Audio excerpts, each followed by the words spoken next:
Ever try to pack up an entire house, like, with a kid who thinks their rock collection is as important as their teddy bear? Oh, yeah, I can only imagine. It's like playing Tetris, but with way more emotional baggage. And since a lot of you are about to dive headfirst into the moving madness, we're tackling how to make relocating a little less scary and a lot more fun for the little ones. What we often forget is that for kids, moving isn't just about packing boxes. It's like uprooting their entire world, everything they know. Exactly. I mean, telling them, hey, we're moving is one thing. But this research we're looking at today really emphasizes actually preparing them for such a big change. How do we actually do that? Not just spring it on them. Well, you know how kids have that one stuffed animal or blanket, that like comfort object they cling to? Oh, yeah, for sure. It's about creating that same sense of comfort and security around the move. Okay, so packing that emotional suitcase, not just the one with the mismatched socks. Yes. And a big part of that is involving them in the Right, process. like letting them pack their favorite toys or even giving them a say in how their new room's going to look. Exactly. Giving them some control in all the chaos, even little things. A toddler gets to pick which stuffed animal goes in the box first. A teen, maybe they research cool hangouts in the new neighborhood. Love that. So it's all about those little bits of ownership. Now, what about the actual move itself? I remember my mom always made a point to read me my favorite bedtime story, even on that first night in the new house. It's brilliant, actually. Routines are like anchors, right?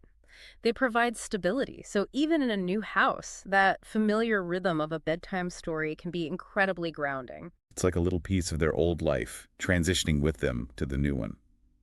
And speaking of transitions, how can parents help kids say goodbye to those places and people they love? That's where a little creativity can come in. If they're heartbroken about leaving their favorite park, maybe you make it a point to visit once a month, turn it into an outing.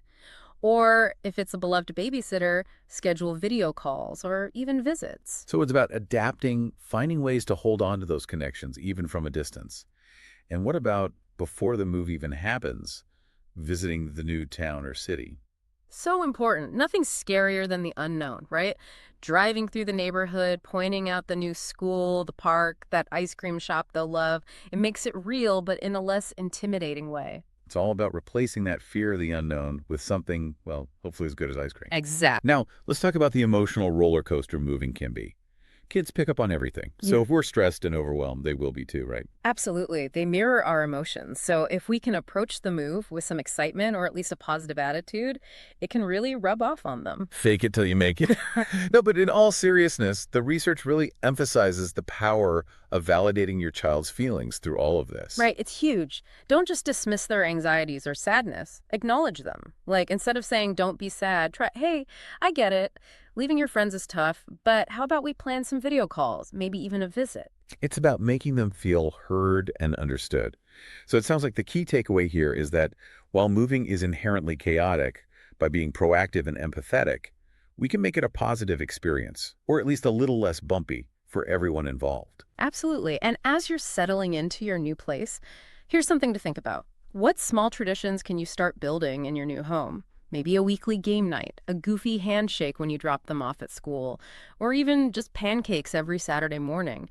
These little rituals, they become anchors, helping you and your kids write this new chapter, one filled with fun and connection. I love that. Some food for thought as we wrap up this deep dive. Thanks for joining us, everyone.